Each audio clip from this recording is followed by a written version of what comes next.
Hello dear student, आज हम पढ़ने वाले हैं क्लास 10th मैथमेटिक्स प्रश्नावली 5.1। ठीक है, तो प्रश्नावली 5.1 के अंतर्गत आपके 4 क्वेश्चन है। ठीक, ये पार्ट 1 वीडियो है जिसमें हम हल करने वाले हैं क्वेश्चन नंबर 1 में जो कुछ क्वेश्चन नंबर 4 है। ठीक है, उन सभी को हल करेंगे। ठीक है, तो देखिए क्वेश्चन नंबर फर्स्ट क्या कहता है, निम्नलिखित स्थितियों में से किन स्थितियों में संबंध संख्याओं की सूची एपी है और क्यों। ठीक है, आपको ये बताना है।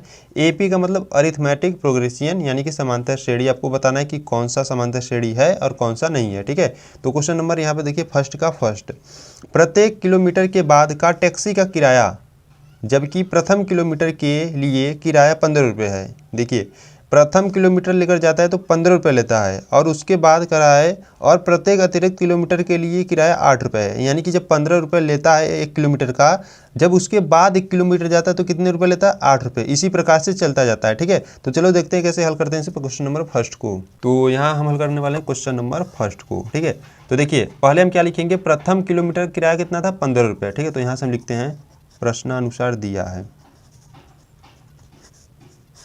प्रश्नानुसार दिया है। क्या दिया है, जो प्रथम किलोमीटर का किराया था, प्रथम किलोमीटर का किराया, प्रथम किलोमीटर का किराया कितना था, 15 रुपये था। ठीक, और उसी यानी कि द्वितीय किलोमीटर का किराया कितना होगा। देखिए मान लीजिए ये कोई सड़क है। ठीक, देखिए किस प्रकार से टैक्सी जाता था। देखिए यहाँ से यहाँ तक मान लीजिए कितना है, 1 किलोमीटर है। ठीक है, यहाँ से यहाँ तक 1 किलोमीटर है। जब वह 1 किलोमीटर लेकर जाता था तो वो कितना लेता था, 15 रुपये। ठीक है ना, अब 15 रुपये 1 किलोमीटर का ले लिया। अब जैसे इसके बाद 1 किलोमीटर जाता था, ठीक है, जैसे मान लीजिए 1 किलोमीटर और गया है, यहाँ से 1 किलोमीटर और जाएगा। ठीक, यहाँ तक मान लीजिए, तो वो कितना रुपये लेगा, 8 रुपये लेगा। यानी कि इसमें 8 रुपये ऐड करना होगा। ठीक है, तो इसी प्रकार से हम यहाँ लिखेंगे द्वितीय किलोमीटर का किराया। तो कितना होगा, देखिए 15 रुपये तो पहले था ही। ठीक, फिर प्लस 1 किलोमीटर और गया तो 8 रुपये ऐड करेंगे। ठीक, यानी कि जोड़ेंगे, तो यहाँ से कितना आ जाएगा, 15 8 23। ठीक, यानी कि 23 रुपये लेगा। इसी प्रकार से हम तृतीय किलोमीटर का निकालेंगे, तृतीय किलोमीटर का किराया कितना होगा। देखिए पूरा रुपये कितना था, 23 रुपये। अब 1 किलोमीटर और जाएगा तो 8 रुपये ऐड करोगे और यहाँ से जोड़ोगे तो कितना जाएगा, 23 और 8 31 हो जाएगा। ठीक, तो यहाँ से हमको ये देखिए ये क्या मिला है, 15 23 31, ये क्या है, एक एपी है यानी कि समांतर श्रेणी। ठीक, तो यहाँ से हम लिख लेते हैं, तो यहाँ से हमको एक मिल जाता है एपी। तो क्या है, एपी में है 15 है, 23 है, 31 है और डाट डाट डाट इसी प्रकार से जाएगा। ठीक है, तो यहाँ से देखिए समांतर श्रेणी मालूम करने के लिए आपको क्या करना होगा, पहले सार्वंतर निकालना होगा। ठीक है, अगर सार्वंतर समान रहता है तो वो समांतर श्रेणी होता है। ठीक है, तो यहाँ लिखते हैं सार्वंतर ज्ञात करने के लिए। ठीक है, सार्वंतर को डी से प्रदर्शित करते हैं और डी बराबर होता है A2 - A1, यानी कि second term minus first term, यानी कि दूसरे पद में से पहले पद को घटाते हैं। ठीक है, तो यहाँ देखिए दूसरा पद कौन सा है, 23 है, तो 23 माइनस पहला पद है 15, तो यहाँ से घटाओगे तो कितना आ जाएगा, देखिए 23 में से 15 घटाओगे तो 8 आ जाएगा। ठीक है, इसी प्रकार से एक और निकाल लेते हैं। चलो, तो A3 - A2 कर देते हैं। ठीक है, तो A3 का मान है 31 माइनस A2 का मान है 23। अच्छा, 31 में से 23 जाएगा तो 8 बचेगा। ठीक है, यानी कि देखिए यहाँ पे जो सार्वंतर है वो क्या है, समान है। ठीक है, तो यहाँ से आप लिखोगे चूँकि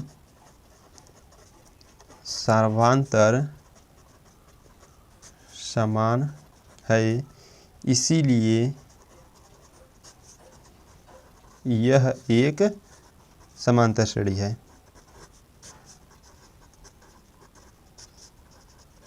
ठीक है, इस प्रकार से यह क्वेश्चन हल होगा। ठीक, तो चलो क्वेश्चन नंबर अब 2 को देख लेते हैं।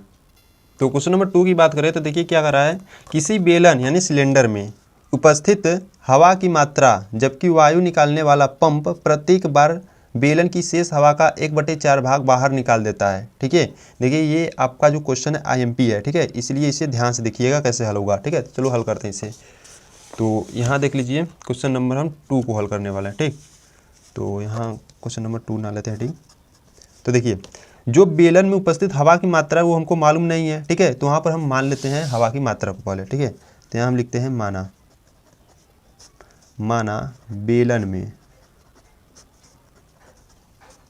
माना बेलन में उपस्थित हवा की मात्रा, उपस्थित हवा की मात्रा, हवा की मात्रा हम यहाँ से मान लेते हैं 1 इकाई, ठीक है, 1 इकाई है, ठीक।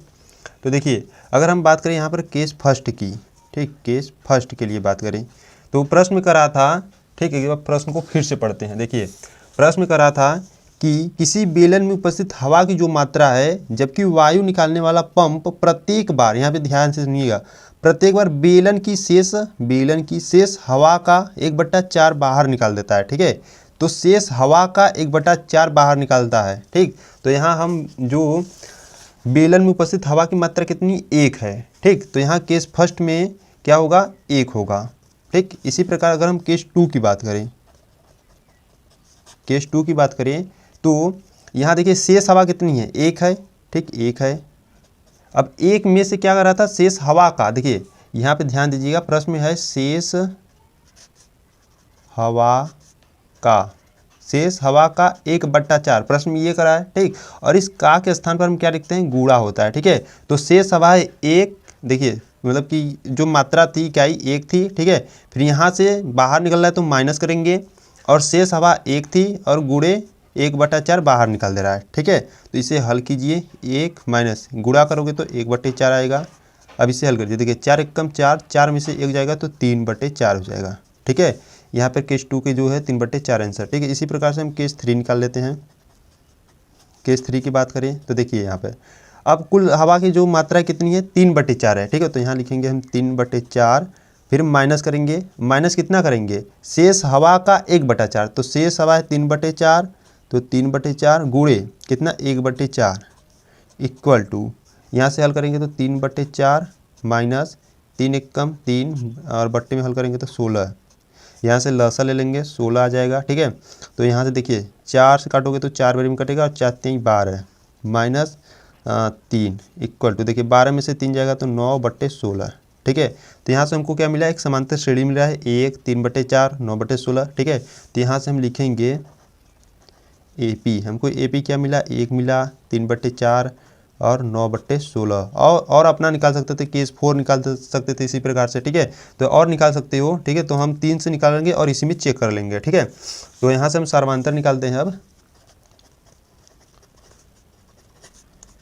सर्वांतर D इक्वल टू होता है A2 माइनस A1। देखिए A2 का मान क्या है, A2 का मान है 3/4 माइनस A1 का मान है 1 इक्वल टू, इसे हल कीजिए, 4 एकम 4, अब -4 में से +3 जाएगा तो कितना बचेगा, -1/4 बचेगा, ठीक है। इसी प्रकार से दूसरा निकाल लेते हैं सर्वांतर, मान लीजिए A3 माइनस A2 कर लेते हैं, ठीक है। तो A3 का मान है 9/16 माइनस A2 का मान है 3/4, ठीक।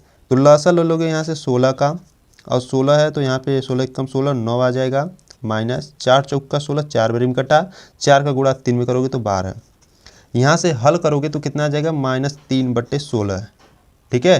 तो देखिए यहाँ पे सर्वांतर जो फर्स्ट के लिए था वो -1/4 है और दूसरे के लिए -3/16 है, तो यहाँ सर्वांतर समान नहीं है, ठीक है। तो यहाँ से लिखोगे चूँकि सर्वांतर समान नहीं है, इसीलिए यह एक AP नहीं है, AP नहीं होगा, ठीक है। इस प्रकार से क्वेश्चन हल हुआ, ठीक है। तो उम्मीद है आपको क्वेश्चन नंबर 2 अच्छे तरीके से समझ में आया होगा, ठीक है। तो अगर देखिए क्वेश्चन समझ में नहीं आता तो वीडियो को बैक करो, फिर से देखो, ठीक है। तो क्वेश्चन नंबर 3 को देखते हैं। देखिए क्वेश्चन नंबर 3 क्या कहता है, प्रत्येक मीटर की खुदाई के बाद एक कुआं खोदने में आई लागत, जबकि प्रथम मीटर खुदाई की जो लागत है 150 रुपये है और बाद 1 मीटर खुदाई की लागत 50 रुपये बढ़ती जाती है, ठीक है।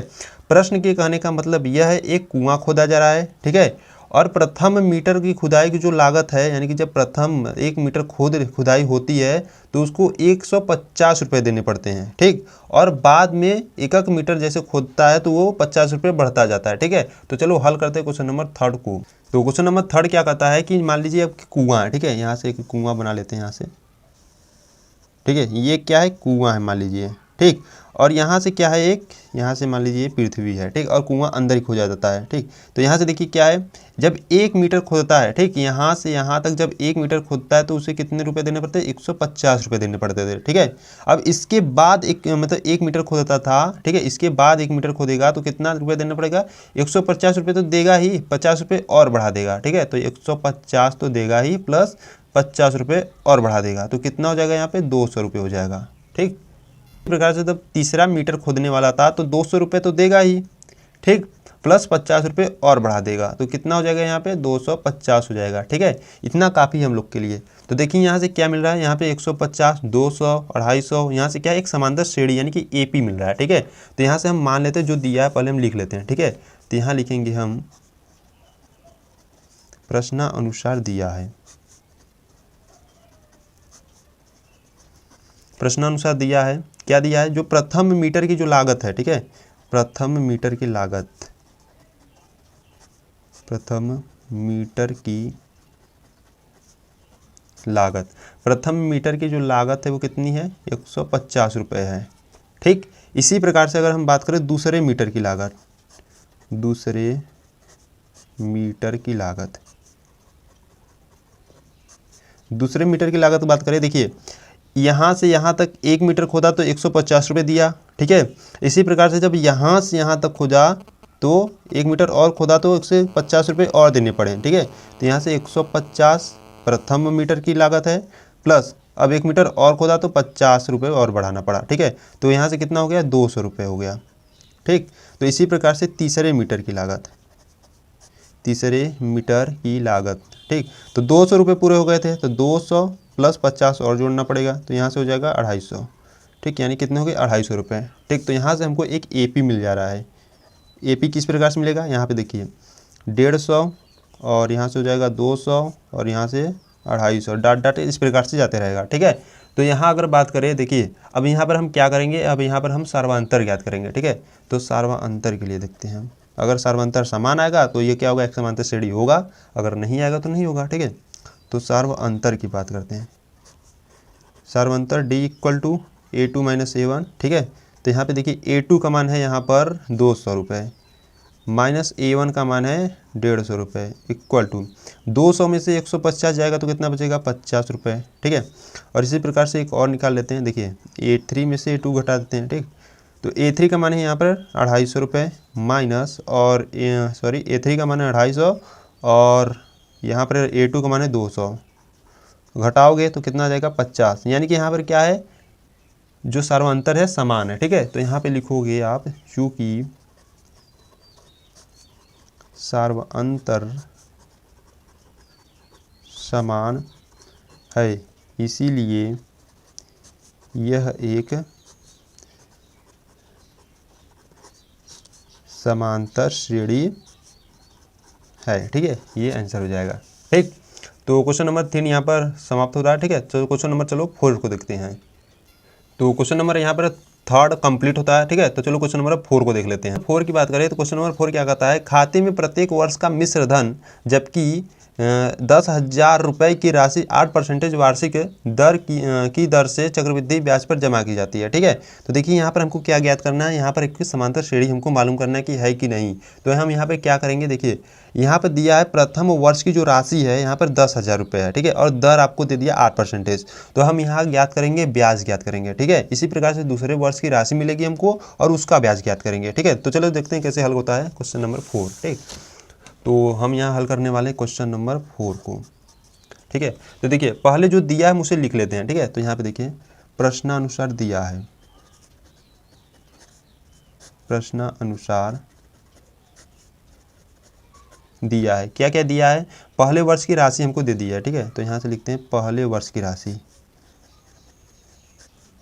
पहले वर्ष की राशि मान लीजिए A1 है, ठीक है, इक्वल टू कितना दिया था 10,000 रुपये, ठीक, इतना है। और दर यहाँ पे दिया था, दर की बात करें तो दर दिया था 8%, ठीक है। तो देखिए थोड़ा ध्यान समझिएगा, जैसे मान लीजिए आप एक बैंक में गए, ठीक, 10,000 रुपये लेकर गए, ठीक, वहाँ पर क्या किए 10,000 रुपये जमा किए और 1 साल बाद गए उसमें अपने आप ब्याज देखने के लिए कितना रुपया बढ़ा है। ठीक है, तो ये कैसे ज्ञात करेंगे, ब्याज को कैसे ज्ञात करेंगे, देखिए अब 1000 रुपये सॉरी यहाँ पर पहले वर्ष की जो राशि थी उसकी 10,000 रुपये थी। ठीक है, अब दूसरे वर्ष का जो ब्याज आएगा वो कितना होगा, तो देखिए यहाँ पर दूसरे वर्ष का ब्याज, तो दूसरे वर्ष का ब्याज देखिए, अब ब्याज ज्ञात करने के लिए एक फार्मूला होता है जो आप कक्षा 8 और 9 में पढ़ चुके हो। ठीक है, देखिए क्या होता है, ब्याज ज्ञात करने के लिए मूलधन, ठीक, जितना रुपए होता है मूलधन गुणे दर गुणे समय, ठीक, बटे कितना 100। तो यहाँ से याद करेंगे, देखिए मूलधन क्या होता है, मूलधन जो पहले मतलब कि जो राशि थी आपकी, ठीक है, तो मूलधन कितना था 10,000 गुणे 10,000। ठीक है, दर कितना, दर 8% और गुणे समय, समय देखिए यहाँ पर 1 होगा, क्यों, क्योंकि पहले वर्ष जमा की, अब दूसरे वर्ष यानी कि 1 साल बाद जा रही तो समय कितना होगा 1 होगा बट्टे 100। तो यहाँ देखिए हल करते हैं, 2 शून्य से नीचे 2 शून्य ऊपर कट आउट करेंगे। ठीक है, तो यहाँ पे 8 बचेगा, 1 बचेगा और 100 बचेगा। ठीक, तो यहाँ हल कर लेते हैं। देखिए 8 का गुणा 1 में करोगे तो 8 आएगा, 8 का गुणा 100 में करोगे तो 800 आ जाएगा। ठीक है, यानी कि उसके दूसरे वर्ष की जो ब्याज हो कितने रुपए हुए, 800 रुपये बढ़ गए थे। ठीक, जब वो 10,000 रुपये जमा की और दूसरे वर्ष यानी कि गए चेक करने के लिए तो उसके 800 रुपये बढ़ गए थे। ठीक, इसी प्रकार से दूसरे वर्ष हो गया। ठीक है, तो इसी प्रकार से हम दूसरे वर्ष की राशि कितनी हो जाएगी उसकी, देखिए दूसरे वर्ष की राशि कितनी हो जाएगी, दूसरे वर्ष की राशि देखिए, ध्यान देखिए, मूलधन पहले कितना था, मूलधन था 10,000 था। ठीक है, तो मूलधन पहले तो 10,000 था। ठीक, और उसका ब्याज कितना बढ़ गया, कितने रुपए बढ़ा, 800 रुपये बढ़ा, यानी कि जोड़ोगे। ठीक है, तो जोड़ोगे तो यहाँ से कितना हो जाएगा 10,800 हो जाएगा। ठीक, 10,800 रुपये हो जाएगा दूसरे वर्ष की राशि। ठीक है, इसी प्रकार से हम तीसरे वर्ष का ब्याज निकालेंगे। तो यहाँ देखिए तीसरे वर्ष का ब्याज, तीसरे वर्ष का ब्याज, अब तीसरे वर्ष का ब्याज ज्ञात करने के लिए आपको ये फार्मूला लगाना है, मूलधन गुणे दर गुणे समय बट्टे 100। ठीक है, तो यहाँ डायरेक्ट करते हैं। देखिए मूलधन, अब मूलधन कितना होगा, इतना होगा। ठीक है, मूलधन अब 10,000 मत करना, क्यों, क्योंकि दूसरे वर्ष की अब राशि कितनी होगी थी 10,800, तो यहाँ मूलधन अब कितना होगा 10,800 हो जाएगा, और गुणे दर कितना होगा, दर आपका वही 8% वाला है। ठीक है, और समय, समय 1 साल बाद है तो 1/100, डबल शून्य से कैंसिल आउट करेंगे। ठीक है, अब देखिए 108 का गुणा 8 में करोगे तो कितना आएगा, देखिए यहाँ पे करते हैं 8 64 की 4, 8 में आया 6, 0 में करोगे तो 6 8 1 8, कितने रुपए बढ़ा, अब 864 रुपये बढ़ गए। ठीक है, तो यहाँ से अगर हम बात करें तीसरे वर्ष की जो राशि हो जाएगी, अब तीसरे वर्ष की राशि, तीसरे वर्ष की राशि कितनी हो जाएगी, देखिए कुल रुपए कितना था 10,800 रुपये था, प्लस कितने रुपए यानी कि ब्याज कितना बढ़ा 864 रुपये बढ़ा,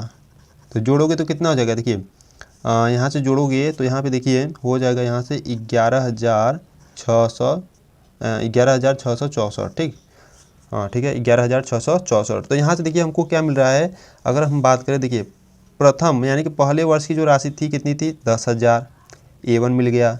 इसी प्रकार से दूसरे वर्ष की राशि यानी कि A2, ठीक है A2 कितना है 10,800 मिल गया। इसी प्रकार तीसरे वर्ष की जो राशि है A3 कितना मिल गया 11,664।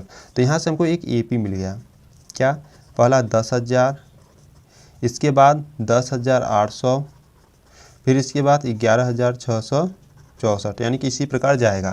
ठीक, तो यहाँ से क्या करेंगे, देखिए सार्वंतर ज्ञात करते हैं, सार्वंतर D equal to A2 minus A1। तो यहाँ से D इक्वल टू A2 का मान क्या है 10,800 माइनस, और यहाँ A1 है 10,000। ठीक, तो यहाँ घटाओगे तो कितना आ जाएगा, देखिए 10,800 में से 10,000 घटाओगे तो कितना आ जाएगा 800 रुपये। ठीक, इसी प्रकार से एक और निकाल लेती हैं। तो यहाँ से देखिए इसी प्रकार से एक और निकालेंगे तो D इक्वल टू होता है A3 माइनस A2। ठीक, तो D इक्वल टू A3 का मान यहाँ पर है 11,664 माइनस A2 का मान क्या है 10,800। तो D इक्वल टू देखिए 11,664 में से जब 10,800 घटाओगे तो 800 रुपये आएगा, और सॉरी नहीं यहाँ पर देखिए थोड़ा सा गलत है, तो यहाँ से जब घटाओगे तो ये नहीं आएगा। देखिए 11,664 में से 11,800 घटाओगे तो कितना आ जाएगा 864 आएगा। ठीक है, तो 864 आ जाएगा। तो यहाँ पर देखिए, यहाँ पे एक सर्वांतर 800 आया और दूसरा आया 864। तो यहाँ पर मान लीजिए इसे D1 और इसे D2 मान लेते हैं। तो यहाँ हम कह सकते हैं कि D1 is not equal to D2, यानी कि सर्वांतर क्या है, समान नहीं है, इसीलिए यह समांतर श्रेणी नहीं होगा। ठीक, ये आंसर हो जाएगा। ठीक, तो उम्मीद है आपको क्वेश्चन नंबर 4 अच्छे तरीके से समझ में आया होगा। ठीक है, अगर क्वेश्चन समझ में नहीं आता है तो वीडियो को क्या करो, बैक करो और फिर से देखो। ठीक है, और समझो। ठीक, तो यहाँ प्रश्नावली 5.1 का क्वेश्चन नंबर फर्स्ट, जिसमें 4 सवाल थे, वो कंप्लीट होता है। ठीक है, ये आपका पार्ट 1 वीडियो था। ठीक, और पार्ट 2 देखने के लिए आपको क्या करना है, तो पार्ट 2 वीडियो देखने के लिए आपको क्या करना होगा, लिंक्स जो उसका है डिस्क्रिप्शन बॉक्स में दे दिया गया है। ठीक है, वहाँ पर जाकर आप देख सकते हो। ठीक, तो आज के लिए इतना ही, तब तक के लिए जय हिंद, जय भारत, वंदे मातरम।